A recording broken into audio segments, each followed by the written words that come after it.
আবারও বর্ষবরণ এবং বৈশাখী আয়োজনের খবরাখবর জানবো। এ পর্যায়ে নারায়ণগঞ্জে যেতে চাই, সেখান থেকে যুক্ত হচ্ছে সহকবি হাবিবুর রহমান।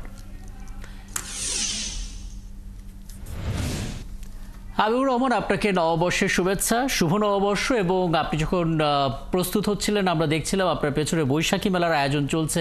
একটু বলবেন আসলে কেমন চলছে আয়োজন, মানুষের উপস্থিতি কেমন, নিরাপত্তা জায়গাটা কেমন, এবং এই নারায়ণগঞ্জে আর কি কি আয়োজন রয়েছে বর্ষবরণকে কেন্দ্র করে? আপনাকে শুভ নববর্ষ জানাচ্ছি। নারায়ণগঞ্জ থেকে সকালে ব্যাপক একটা ঘন্টা শোভাযাত্রা হয়ে গেল, কিছুক্ষণ আগেই শেষ হয়েছে। এবং র্যাবের থেকে শুরু করে র্যাব, পুলিশ, বিজেপি, আনসার, সেনাবাহিনী থেকে শুরু করে সকল বাহিনী, সরকারের বিভিন্ন দপ্তর, রাজনৈতিক এবং সাংস্কৃতিক ব্যক্তিবর্গ সকলের উপস্থিতিতে এবং একটা বড় ঘন্টা শোভাযাত্রা হয়ে গেছে, যেখানে হাতি ছিল, পালকি ছিল, গ্রামীণ ঐতিহ্য অনেক কিছুই ছিল। তারপরে জেলা প্রশাসকের প্রাঙ্গণে আমরা আসি, সেখানে একটি মেলা হচ্ছে এবং গান হচ্ছে। আপনি দেখতে পাচ্ছেন হয়তো যে আমাদের অনেকগুলো মেলার স্টল দেওয়া হয়েছে। এই মেলার পাশাপাশি গ্রামীণ ঐতিহ্য তুলে ধরা হয়েছে। আমরা একটু সামনে যেতে চাই, সেখানে জেলা প্রশাসক মহোদয় আছেন, বিভিন্ন স্টল গুলো ভিজিট করতেছেন।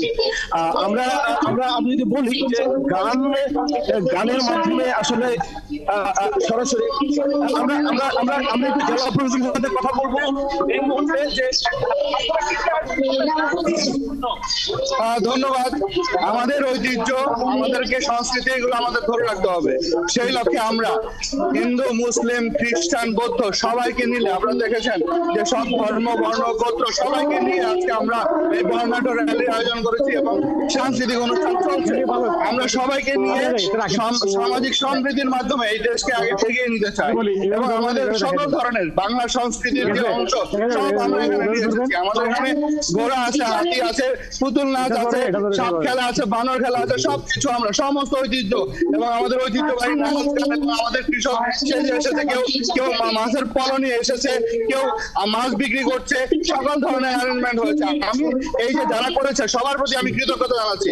বিশেষ করে আমাদের একটি থ্রেট ছিল যে আইন শৃঙ্খলা পরিস্থিতি, সেটি গতকালকে থেকে পুলিশ বাহিনী এবং সেনাবাহিনী আজকে যে আমাদেরকে সাপোর্ট দিয়েছে, নিশ্চিত করেছে ড্রোনের মাধ্যমে, মেডিকেল ডিরেক্টরের মাধ্যমে, সবকিছুর মাধ্যমে আমরা মনে করি আমাদের অনুষ্ঠানটা অত্যন্ত সুন্দর হয় এবং আপনাদের সবাইকে আমরা ধন্যবাদ জানাচ্ছি, কৃতজ্ঞতা জানাচ্ছি। আপনি শুনলেন রাকিব, আসলে জেলা প্রশাসন অত্যন্ত সক্রিয় ছিল এবং আইন শৃঙ্খলা বাহিনী থেকে শুরু করে সার্বিক সহযোগিতায় আজকের এই প্রোগ্রামটি পরিচালিত হচ্ছে। রাকিব, নারায়ণগঞ্জ থেকে এখন পর্যন্ত এই ছিল আমার কাছে। পরবর্তী আপডেট আমরা আপনাকে জানিয়ে দেব। অনেক ধন্যবাদ। এবং আপনার মাধ্যমে আসলে আমরা সেই ছবিগুলো দেখতে পাচ্ছিলাম যে আয়োজন আসলে নারায়ণগঞ্জে চলছে বৈশাখী মেলা, এবং বৈশাখী মেলায় যে সমস্ত উপকরণগুলো থাকে সেগুলো ধারাবাহিকভাবে আসলে তুলে ধরছিলেন, আপনার মাধ্যমে সেগুলো দেখছিলাম। আমরা কুমিল্লা যেতে চাই, সেখানে সকালে আরও একবার আমরা গিয়েছিলাম ভিক্টোরিয়ায়, এবং সেই ভিক্টোরিয়া কলেজের সামনে বর্ষবরণের একটা আলাদা আয়োজন ছিল। এ পর্যায়ে কী চলছে সেটা একটু জেনে নিতে চাই। আমাদের সঙ্গে কুমিল্লা থেকে যুক্ত হচ্ছে সহকবি কাজী এনামুল হক। এনামুল, একটু বলবেন, এর আগে আমরা কুমিল্লা জেলা প্রশাসকের বক্তব্য শুনেছি, যা যা আয়োজন হওয়ার কথা তার একটা ধারণা আমরা পেয়েছি। ঠিক এই মুহূর্তে কি কি আয়োজন চলছে? বৈশাখী মেলা হওয়ার কথা, একই সঙ্গে বেশ কয়েকটি সাংস্কৃতিক সংগঠন রয়েছে, নিজেদের মধ্যে নানা আয়োজন তারা করবে, সেগুলো কতটা হচ্ছে?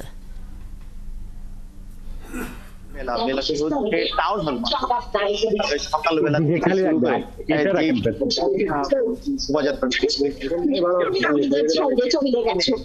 কুমিল্লা জমাইতে লেগে যাবে তো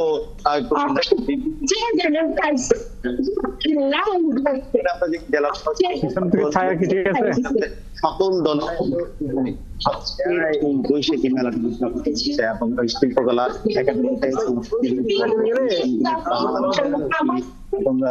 বিভিন্ন সংস্কৃতি অনুষ্ঠানের মধ্যে কিন্তু পালিত হচ্ছে। আমি যে হিসেবে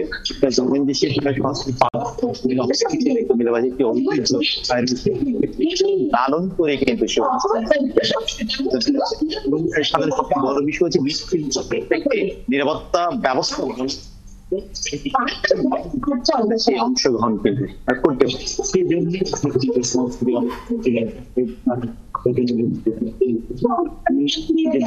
সঙ্গীতের লোকজ খেলাগুলো সেগুলো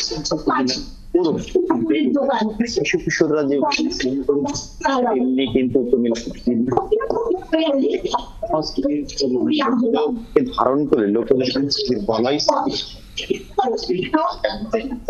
এই একাডেমিতে আমরা যদি জেলা পড়াশোনা সংস্কৃতি লোকজ যে উৎসবগুলো কথা জানি স্যার, এই যে পয়লা বৈশাখ আসলেই লোকজ সংস্কৃতিকে ধারণ করে কুমিল্লার ঐতিহ্য, কুমিল্লার আমি থেকে ওই প্রজন্ম আরো বেশি ব্যাপক করা হবে কি? পয়লা বৈশাখ এটি হলো আমাদের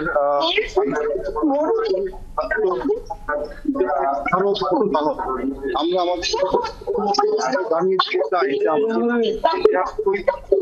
আমাদের পরিচয় করে দেওয়া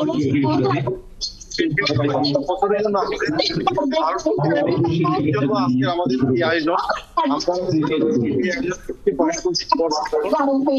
চাইবো যে আমাদের বোঝা যাচ্ছে এবং ব্যস্ত সময় পার করছেন এখানকার সাধারণ মানুষরা, আয়োজকরা, বোঝা যাচ্ছে। নিশ্চয়ই এনামুল, পরবর্তীতে আরো খবর জানবো আমরা। আসলে কুমিল্লা চট্টগ্রামে যেতে চাই, সেখান থেকে যুক্ত হচ্ছেন সহকবি প্রণবেশ চক্রবর্তী। প্রণবেশ চক্রবর্তী, সুমন অবশ্য আপনাকে চট্টগ্রামে কি কি আয়োজন রয়েছে একবার একটু জেনে নিতে চাই, এবং ঠিক এই মুহূর্তে বৈশাখী মেলা সহ কি কি আয়োজন চলছে, সাধারণ মানুষের উপস্থিতি, সম্পৃক্ততা, আয়োজকরা কে কি বলছেন, একবারে সবটা একটু জেনে নিতে চাই। প্রণবেশ চক্রবর্তী। আমি আজকে এখন চট্টগ্রামের সিআরবিতে।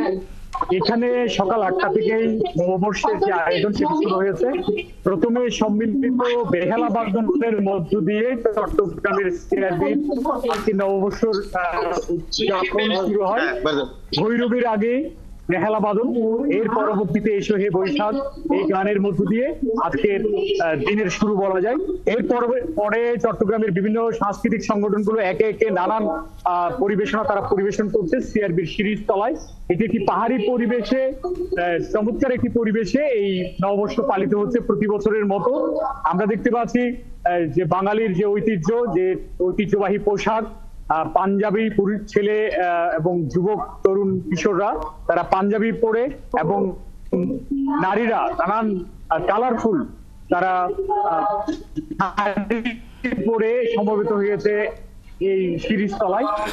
আজকে সারাদিন ব্যাপী নানান আয়োজন রয়েছে। আমরা দেখতে পাচ্ছি বন্ধু বান্ধব, পরিবার পরিজন নিয়ে অনেকে এখনো সমবেত হচ্ছেন। সারা দিন ব্যাপী নববর্ষের এই আয়োজন থাকবে। সন্ধ্যা 6টা পর্যন্ত সিরিজতলায় নববর্ষের আয়োজন থাকবে। এর বাইরেও চট্টগ্রামের জেলা শিল্পকলা একাডেমি তাদেরও আয়োজন রয়েছে। সন্ধ্যায় শিল্পকলা একাডেমি মূল আয়োজনটি রেখেছে। এর বাইরে চারুকলা কলেজ ইনস্টিটিউট প্রাঙ্গণ থেকে নববর্ষের একটি বর্ণাঢ্য র্যালি সেটি বের হয়েছে, এবং সেটি নগরীর গুরুত্বপূর্ণ সড়কগুলো তারা ঘুরেছে। নানান প্রতিকৃতি, পশু পাখির প্রতিকৃতি সেগুলো ছিল, টাকটু ঘোড়া, ইলিশ মাছ, এরকম নানান বাঙালি সংস্কৃতির, লোকজ সংস্কৃতির নানান মোটিভ সেখানে রাখা হয়েছে। তো আমরা দেখতে পাচ্ছি এখানে কিন্তু অনেকেই পরিবার পরিজন নিয়ে আজকে নববর্ষের যে নৃত্য, সঙ্গীত, বৃন্দ আবৃত্তি সেগুলো শোনার জন্য এখানে সমবেত হয়েছে। এর বাইরেও একটা গ্রামীণ যে সংস্কৃতির আবহ, বিশেষ করে একটু মেলার মতো আয়োজন, সেগুলো কিন্তু এখানে রয়েছে। অনেকেই খোপা পরে এসছেন, বাঙালির যে সাজ সেই সাজে সেজে তারা কিন্তু এখানে এই সিরিজতলায় সমবেত হয়েছেন। অনেকে নিজে আরেকজনকে খোপা পরিয়ে দিচ্ছেন, সেটাও আমরা এখানে দেখতে পাচ্ছি। তো সব মিলে সিরিজতলার এই পরিবেশটা খুবই নান্দনিক একটি পরিবেশ। অনেকগুলো শতবর্ষী গাছ এখানে রয়েছে, তার তলায় একটা সুশীতল পরিবেশে এসে মানুষ আজকে নববর্ষ পালন করছে, সেটি আমরা দেখতে পাচ্ছি। তো বাঙালির যে চিরায়িত সংস্কৃতি সেটির রিফ্লেকশন এখানে ঘটছে। তো মানুষ চায় একটি এরকম একটি পরিবেশে নববর্ষ পালিত হয় যাতে কোনো সমস্যা থাকবে না, সকল চড়া সেটি মুছে গিয়ে একটি অমলিন একটি সংস্কৃতি মানুষের মধ্যে উজ্জীবিত হোক, সেটি সকলের চাওয়া। এই চাওয়াকে সামনে রেখেই সারা দেশের মতো চট্টগ্রামেও পালিত হচ্ছে নববর্ষ। তো এটি ছিল চট্টগ্রামের নববর্ষ পালন উপলক্ষে সর্বশেষ। রাকিব, অনেক ধন্যবাদ। নিশ্চয়ই পরবর্তীতে পূর্ণবেশ চক্রবর্তী আপনার সঙ্গে আরো কথা হবে। আমাদের সঙ্গে যুক্ত হয়েছিলেন সহকর্মী পূর্ণবেশ চক্রবর্তী এবং চট্টগ্রামের বর্ষবরণ এবং বৈশাখী মেলার খবরাখবর আমাদেরকে জানাচ্ছিলেন।